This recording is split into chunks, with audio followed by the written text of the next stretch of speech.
नमस्कार दोस्तों, स्वागत है आप सभी का आपके अपने YouTube channel online study with DK में। और यहाँ पर आज हम देखने वाले हैं एस्टेट एग्जाम जुलाई 2025 के लिए बाल विकास एवं शिक्षा शास्त्र का एक और नया महत्वपूर्ण टॉपिक, जो कि होगा यहाँ पर राष्ट्रीय पाठ्यचर्या की रूपरेखा, जिसे हम संक्षिप्त में एनसीएफ भी कहते हैं। और इसी से संबंधित जो प्रश्न होंगे वो आज आपको मिलने वाले हैं। तो एनसीएफ 2005 से संबंधित यहाँ पर 60 क्वेश्चन आज के इस वीडियो में हम कवर करेंगे। तो देखिए, ये जो टॉपिक है काफी महत्वपूर्ण बनता है और हर बार आप देखेंगे किसी भी पेपर, किसी भी वर्ष के पेपर को, तो यहाँ पर इससे क्वेश्चन आपको देखने को एक दो क्वेश्चन मिल जाते हैं। तो जितने भी इसमें प्रश्न बने थे यहाँ पर 11 से लेकर के 2023 तक के बीच के, तो वो प्रश्न हमने इसमें इंक्लूड कर लिए हमारे 2025 की एग्जाम के लिए, ताकि वो प्रश्न उनके साथ कुछ और नए प्रश्न भी, तो यहाँ पर कंप्लीट वीडियो में आप देखेंगे इसके प्रश्न को। तो चलिए बढ़ते हैं फर्स्ट क्वेश्चन की ओर। तो यहाँ पर एनसीएफ जो हमारे राष्ट्रीय पाठ्यचर्या रूपरेखा है, तो यहाँ पर इसकी बात की जाए तो एनसीएफ 2005 के अनुसार शिक्षा का मुख्य उद्देश्य क्या है। तो यहाँ पर देखिए, परीक्षा में अच्छे अंक दिलाना, सूचना देना, समग्र विकास, प्रतियोगिता बढ़ाना। तो यहाँ पर हो जाता है विकल्प सी हमारा उत्तर, क्योंकि जो एनसीएफ 2005 होता है वो शिक्षा को केवल बालक के लिए शारीरिक, मानसिक, सामाजिक और भावनात्मक रूप से बच्चों का विकास जो है वो होना चाहिए, यानी कि कुल मिलाकर के समग्र विकास होना चाहिए। तो यही एनसीएफ 2005 के अनुसार शिक्षा का मुख्य उद्देश्य यहाँ पर रहता है। आगे देखिए, अगला प्रश्न आता है एनसीएफ 2005 के अनुसार प्राथमिक स्तर पर शिक्षा किस भाषा में दी जानी चाहिए। काफी महत्वपूर्ण प्रश्न है, नई शिक्षा नीति से भी संबंधित प्रश्न बन जाता है ये। तो यहाँ पर देखिए, जब प्राथमिक स्तर के बच्चे होते हैं तो यहाँ पर बच्चों को शिक्षा कौन से माध्यम में देना चाहिए। तो यहाँ पर अंग्रेजी, हिंदी, मातृभाषा, और इसी के साथ में एक विकल्प हमारा है संस्कृत भाषा। तो यहाँ पर देखिए, इसके लिए जो उत्तर बन जाता है वो बन जाता है ऑप्शन नंबर सी, मातृभाषा। जी हाँ, ऐसे बच्चों को जो प्राथमिक स्तर के बच्चे होते हैं तो वहां पर उनको शिक्षा उनकी मातृभाषा में ही देना चाहिए, क्योंकि बच्चे जो होते हैं वो उनकी मातृभाषा में बातों को बहुत अच्छे से समझते हैं, सहजता से उसे ग्रहण कर सकते हैं जो बातें उन्हें सिखाई जाती है। तो चलिए, ऑप्शन सी हमारा उत्तर हो जाता है। आगे देखते हैं अगला प्रश्न। एनसीएफ 2005 के अनुसार कक्षा में शिक्षक की भूमिका कैसी होना चाहिए। ज्ञान देने वाले की, अनुशासन लागू करने वाला, सहायक और मार्गदर्शक, परीक्षा लेने वाले की। तो यहाँ पर एक शिक्षक की जो भूमिका होती है वो होना चाहिए सहायक और मार्गदर्शक की। जी हाँ, एनसीएफ के अनुसार शिक्षक का कार्य बच्चों को सीखने की प्रक्रिया को सहज और अनुकूल बनाने वाले की होना चाहिए। तो उसी प्रकार शिक्षक यहाँ एक सहायक मार्गदर्शक की भूमिका में रहेंगे। आगे देखिए, एनसीएफ 2005 के अनुसार मूल्यांकन की कौन सी प्रणाली जो है वो सुझाई गई है। तो देखिए, कल हमने इससे संबंधित एक वीडियो डाला था जिसमें हमने निरंतर और सतत व्यापक मूल्यांकन, जो उसे हम सीसी कहते हैं, तो उसी के ऊपर हमारे कल के प्रश्न थे। तो यहाँ पर एनसीएफ 2005 में मूल्यांकन के लिए प्रणाली जो होती है वो होती है निरंतर सतत व्यापक मूल्यांकन प्रणाली, जिसे हम सीसीईबी कहते हैं, क्योंकि ये बच्चों को बहुआयामी तरीके से यहाँ पर मूल्यांकित करती है ये प्रणाली। चलिए आगे लेते हैं अगला प्रश्न। एनसीएफ 2005 में पाठ्यपुस्तकों के बारे में क्या कहा गया। उन्हें रटने योग्य होना चाहिए, केवल तथ्यात्मक जानकारी दे, सोचने और समझने के लिए प्रेरित करे, कठिन भाषा में हो। तो यहाँ पर बात की जाए पाठ्यपुस्तकों के बारे में, तो यहाँ पर पाठ्यपुस्तकों की ऐसी होना चाहिए जो बच्चों को सोचने और समझने के लिए यहाँ पर प्रेरित करती हो। तो यहाँ पर जो विकल्प सी होगा वो हमारा उत्तर होगा, यानी कि जो हमारी पाठ्यपुस्तकें है वो बच्चों में चिंतन पैदा करे, रचनात्मकता पैदा करे, ऐसी यहाँ पर पाठ्यपुस्तकें होना चाहिए, तो जो बच्चों में चिंतन और रचनात्मकता को विकसित करे। एनसीएफ 2005 के अनुसार सीखना है निष्क्रिय प्रक्रिया, क्रियाशील और विद्यार्थी केंद्रित प्रक्रिया, शिक्षक केंद्रित, केवल किताब आधारित। देखिए, यहाँ पर जो सीखना होगा वो क्रियाशील और विद्यार्थी केंद्रित प्रक्रिया के तहत यहाँ पर सीखना होगा। ऑप्शन नंबर बी यहाँ पर हमारा उत्तर होगा। एनसीएफ 2005 के अनुसार शिक्षण का केंद्र क्या होना चाहिए। तो देखिए, ये प्रश्न बहुत बार आपको मिलेगा, बाल विकास के अंदर भी ऐसा प्रश्न आता है कि बाल विकास का प्रमुख केंद्र क्या है। तो देखिए, ये सारी चीजें जो होती है ये किस पर डिपेंड करती है, इनके केंद्र में किसे होना चाहिए, विद्यार्थी को, क्योंकि सारी बातें विद्यार्थियों के लिए ही यहाँ पर जो है वो ये चीजें लागू की जा रही है। तो केंद्र में यहाँ पर हमारा शिक्षार्थी, हमारा विद्यार्थी ही रहेगा। ऑप्शन सी के साथ में उत्तर हो जाएगा। आगे लेते हैं अगला प्रश्न। एनसीएफ 2005 में समावेशी शिक्षा पर बल किस उद्देश्य से दिया गया है। अब देखिए, जो प्रश्न है हमारा अगला, यहां पर बात इसमें समावेशी शिक्षा पर जो बल है वो किस उद्देश्य से दिया गया है। तो देखिए, प्रतियोगिता के लिए, विशेष विद्यालयों को बढ़ावा देने के लिए, सभी बच्चों को समान अवसर देने के लिए, अधिक से अंक दिलवाने के लिए, तो समावेशी शिक्षा जो होती है वो सभी बच्चों को एक समान अवसर प्रदान करने वाली ही शिक्षा होती है, उसी को हम समावेशी शिक्षा कहते हैं। तो ऑप्शन सी हमारा उत्तर होगा। एनसीएफ 2005 के अनुसार शिक्षा कैसी होना चाहिए? शिक्षक केंद्रित, परीक्षा केंद्रित, अनुभव आधारित और सहभागी, केवल सैद्धांतिक। तो यहाँ पर अनुभव आधारित और सहभागिता पर आधारित यहाँ पर एनसीएफ 2005 के अनुसार जो है वो शिक्षा हमारी होना चाहिए, क्योंकि जब बच्चे यहाँ पर सीखने के लिए सक्रिय रूप से भाग लेते हैं और एक दूसरे के सहयोग करते हुए सीखते हैं, तो उनकी सक्रिय सहभागिता यहाँ पर जरूरी हो जाती है। आगे देखिए, एनसीएफ 2005 के में पाठ्यचर्या विकास में किनकी भागीदारी पर बल दिया गया? केवल विशेषज्ञों, केवल सरकार, शिक्षक और छात्र समुदाय की, केवल प्रकाशकों की? तो यहां पर यदि हम बात करें इसमें, तो यहां पर शिक्षक और छात्र समुदायों की भागीदारी पर यहां पर बल दिया गया है। ऑप्शन सी के साथ में हमारा उत्तर होगा। एनसीएफ 2005 में विज्ञान शिक्षा का मुख्य उद्देश्य क्या बताया गया है? तो यहां पर विज्ञान शिक्षा का मुख्य उद्देश्य क्या बताया गया है? वैज्ञानिक शब्दावली रटाना या प्रयोगशाला का डर पैदा करना, तार्किक और वैज्ञानिक सोच विकसित करना, केवल परीक्षा उपयोगी बनाना। तो देखिए, विज्ञान जो है वो तार्किक और वैज्ञानिक सोच विकसित बच्चों के अंदर करना, इसका जो उद्देश्य होगा यहाँ पर विज्ञान शिक्षा का एनसीएफ 2005 के अनुसार वो यहाँ पर रहेगा। आगे देखिए, एनसीएफ 2005 में कला शिक्षा को क्या स्थान दिया गया है? ऐच्छिक विषय, केवल शैक्षणिक गतिविधि, शिक्षा का अभिन्न अंग, समय व्यतीत करने का माध्यम। तो यहाँ पर कला शिक्षा की बात की जाए, इसमें कला शिक्षा को जो महत्व दिया गया है, तो निश्चित रूप से कला शिक्षा शिक्षा का एक अभिन्न अंग होता है और उसको यहाँ पर अभिन्न अंग के रूप में स्थान दिया गया है। आगे लेते हैं अगला प्रश्न। एनसीएफ 2005 के अनुसार कक्षा में विविधता का क्या महत्व है? अवरोधक होती है, सीखने की बाधा, सीखने का अवसर, अनदेखी करना चाहिए। तो देखिए, विविधता का जो महत्व यहाँ पर होगा एनसीएफ 2005 के अनुसार, कक्षा के अंदर यदि विविधता है तो निश्चित रूप से वो सीखने का अवसर होती है, क्योंकि जब एक कक्षा में अलग अलग भाषाओं वाले बच्चे होते हैं तो निश्चित रूप से वो विविधता बन जाती है और शिक्षक को वहां पर परेशानी ना हो करके सीखने का अवसर है कि बच्चे एक दूसरे से वहां बहुत कुछ सीख सकते हैं। आगे देखिए, एनसीएफ 2005 में पाठ्यक्रम निर्माण की दृष्टि कैसी होनी चाहिए? तो यहां पर यदि बात की जाए इसके कि पाठ्यक्रम निर्माण की दृष्टि कैसी होना चाहिए, संकुचित और तथ्य आधारित, विस्तृत और रचनात्मक, कठिन और जटिल, और एक विकल्प हमारा थोड़ा सा नीचे हो गया है, केवल परीक्षा केंद्रित। तो यहाँ पर हमारे जो पाठ्यक्रम का निर्माण की दृष्टि होना चाहिए वो विस्तृत और रचनात्मक होना चाहिए। ऑप्शन बी यहाँ पर हमारा उत्तर होगा। एनसीएफ 2005 के अनुसार गणित शिक्षा का उद्देश्य सूत्र रटाना, केवल अंक गणित सिखाना, तर्क विश्लेषण, समस्या समाधान क्षमता बढ़ाना, याददाश्त मजबूत करना। तो यहां पर एनसीएफ 2005 के अनुसार गणित शिक्षा का जो उद्देश्य होगा वो क्या होगा? तो वो यहां पर हम ले सकते हैं तर्क विश्लेषण और समस्या समाधान क्षमता को बढ़ाना। ऑप्शन नंबर सी यहां पर उत्तर होगा। एनसीएफ 2005 के अनुसार सामाजिक विज्ञान पढ़ाने का मुख्य उद्देश्य है तिथियां याद कराना, नागरिक चेतना और सामाजिक जिम्मेदारी विकसित करना, केवल नक्शे बनवाना, युद्धों की जानकारी देना। तो सामाजिक विज्ञान पढ़ाने का जो मुख्य उद्देश्य है वो यहां पर क्या होगा?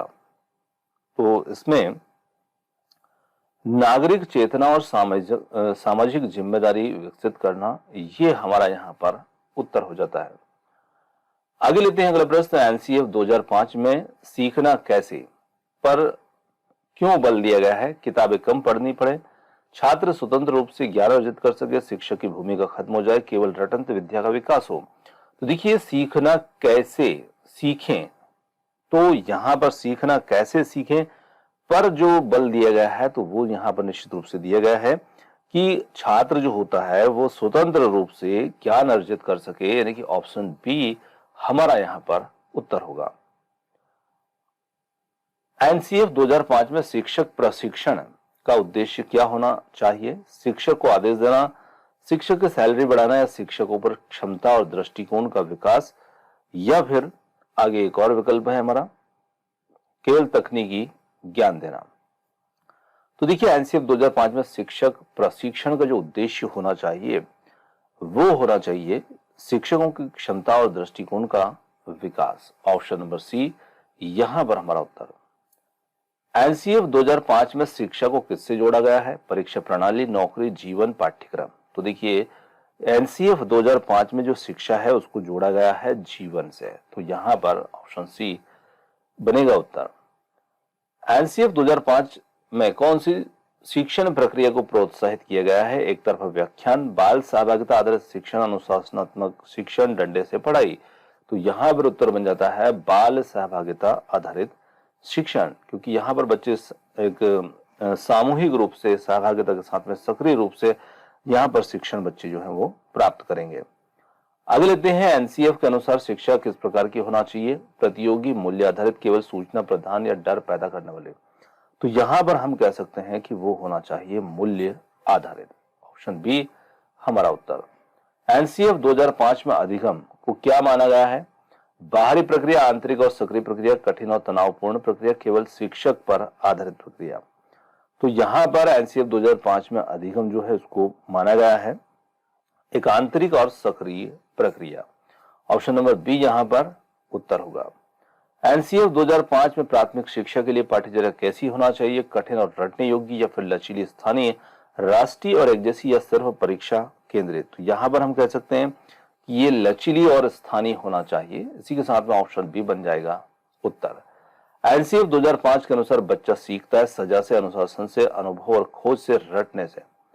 तो यहां पर हम कह सकते हैं कि एनसीएफ 2005 के अनुसार बच्चा सीखता है तो वो यहां पर सीखेगा अनुभव और खोज से।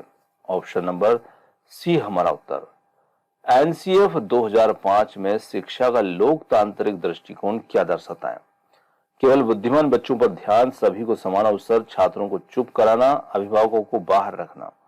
तो यहां पर हम कह सकते हैं कि इसमें शिक्षा का जो लोकतांत्रिक दृष्टिकोण होगा वो दर्शाएगा सभी को समान अवसर प्रदान करना। जी हाँ, लोकतांत्रिक दृष्टिकोण का मतलब यहाँ पर सभी को समान रूप से अवसर प्राप्त हो, जिसमें एक शिक्षा की जो व्यवस्था है वो समावेशी रूप से हो, निष्पक्ष हो और सभी की सहभागिता पूर्ण हो।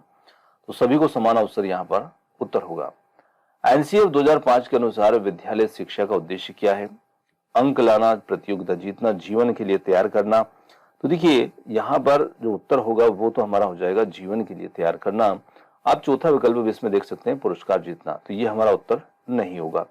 एनसीएफ 2005 के अनुसार शिक्षकों को कैसा वातावरण प्रदान करना चाहिए? डर और अनुशासन का, खुला, प्रेरक और सहायक, दबावपूर्ण और तनावपूर्ण, या फिर केवल परीक्षा केंद्रित। तो देखिए खुला, प्रेरक और सहायक के रूप में यहां पर शिक्षक को जो है वो वातावरण प्रदान करना चाहिए। एनसीएफ 2005 किस प्रकार की शिक्षा को महत्व देगा? थ्योरी आधारित, अनुभव आधारित, केवल प्रैक्टिकल, नोट्स आधारित। तो यहां पर हम कह सकते हैं अनुभव आधारित पर ही ये यहां पर महत्व देगा। ऑप्शन बी हमारा उत्तर होगा। चलिए, एनसीएफ 2005 के अनुसार बच्चों के पूर्व अनुभवों को क्या महत्व है? कोई महत्व नहीं, बाधा होते हैं, अधिगम की नींव होते हैं, या फिर हटाए जाना चाहिए। तो देखिए बच्चों के जो पूर्व अनुभव है निश्चित रूप से वो सीखने की नींव होते हैं, अधिगम की नींव होते हैं, तो उन्हें सम्मान देना चाहिए। ऑप्शन सी होगा यहाँ पर उत्तर। एनसीएफ 2005 में शारीरिक शिक्षा को किस रूप में देखा गया? समय बिताने के रूप में, ऐच्छिक विषय, अनिवार्य और आवश्यक हिस्सा, अनुशासन के लिए। तो यहाँ पर शारीरिक शिक्षा जो है इसको यहाँ पर हम कह सकते हैं अनिवार्य और आवश्यक हिस्से के रूप में इसे देखा जाना चाहिए। तो ऑप्शन सी यहाँ पर उत्तर होगा। एनसीएफ 2005 के अनुसार बच्चों को क्या करने की अनुमति होना चाहिए? केवल सुनना, रटना, सवाल पूछना, चुप रहना। तो यहाँ पर बच्चों को जो अनुमति मिलना चाहिए वो निश्चित रूप से मिलना चाहिए सवाल पूछने की, ताकि बच्चे की जिज्ञासा जो है वो शिक्षक यहाँ पर पूर्ण कर पाए। एनसीएफ 2005 में मूल्यांकन का उद्देश्य होना चाहिए असफलता दिखाना, बच्चे को डर पैदा करना, सीखने की प्रगति का आकलन करना, टॉपर्स को पहचानना। तो यहाँ पर हो जाता है सीखने की प्रगति का आकलन करना होना चाहिए। एनसीएफ 2005 के अनुसार शिक्षक को चाहिए कि वह केवल किताब पढ़ाएं, उत्तर याद करवाए, बच्चों के साथ संवाद करे, दंड दे।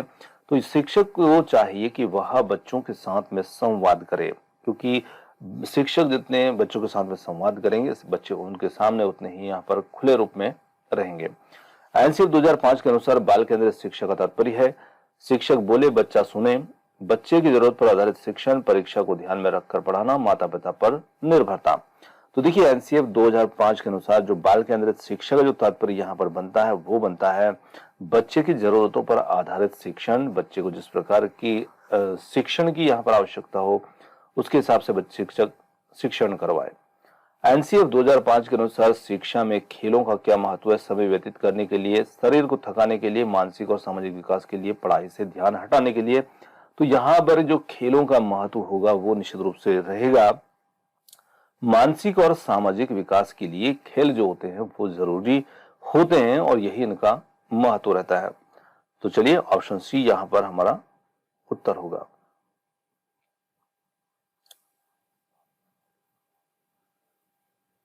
आगे लेते हैं अगला प्रश्न।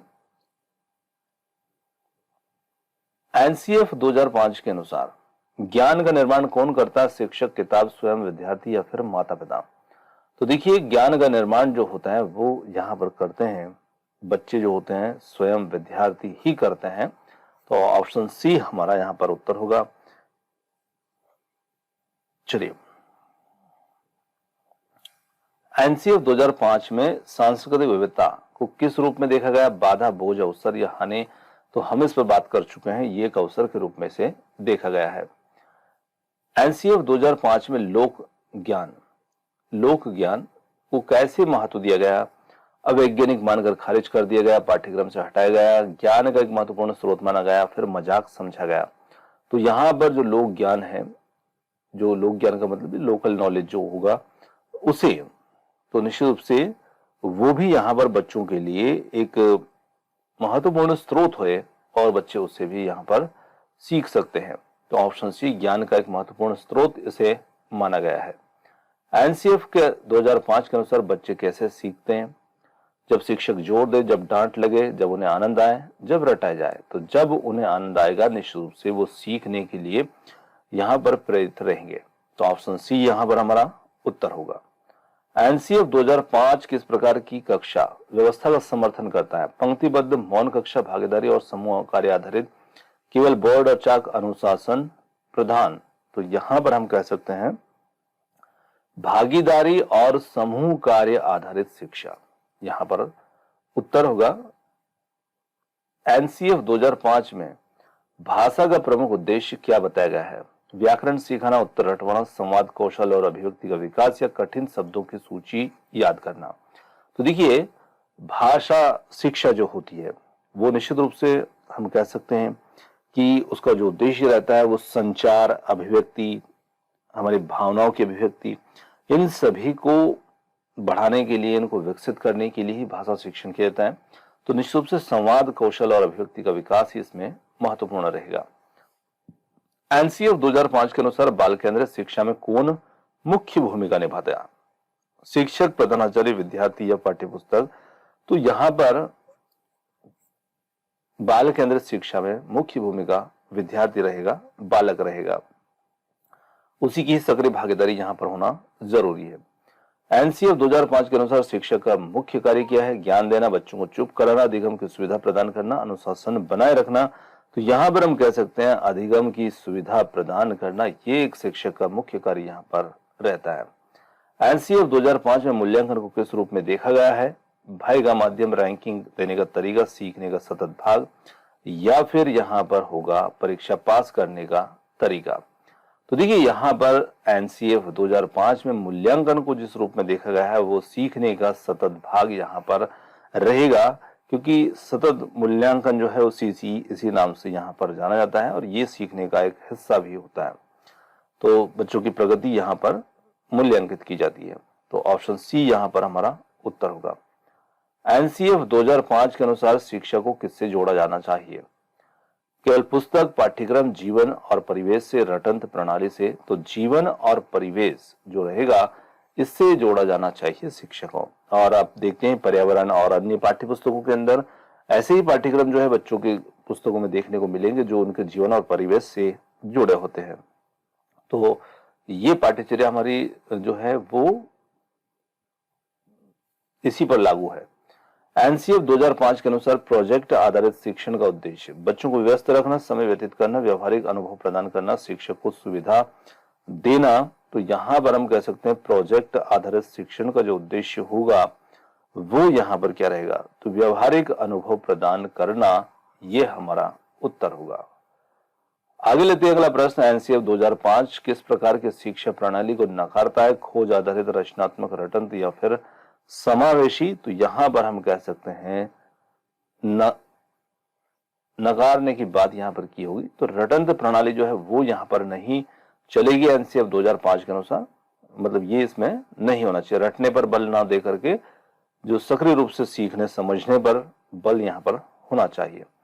एनसीएफ 2005 में मातृभाषा का प्रयोग को कैसे महत्व दिया गया? केवल घर के लिए अनौपचारिक भाषा मानकर हटाया गया, प्रारंभिक शिक्षा का माध्यम या त्याज्य माना गया? तो देखिए हमने इस पर बात की थी कि ये बच्चों की प्राथमिक शिक्षा के लिए एक महत्वपूर्ण होती है। बच्चे इसमें बहुत कुछ जो है बहुत जल्दी से सहज रूप से सीख सकते हैं।